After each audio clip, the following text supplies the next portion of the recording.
पुण्यातील कथित rave party प्रकरणी प्रांजल खेवलकर यांच्यासोबत इतर 4 आरोपींना पोलिसांनी न्यायालयीन कोठडी सुनावली आहे।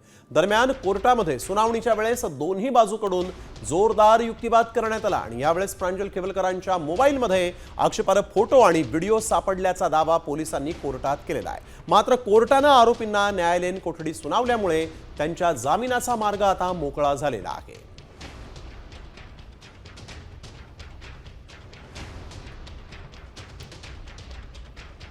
तर आपण बघतोय पुणे रेव पार्टी प्रकरणी खेवलकर यांना न्यायालयीन कोठडी सुनावण्यात आलेली आहे।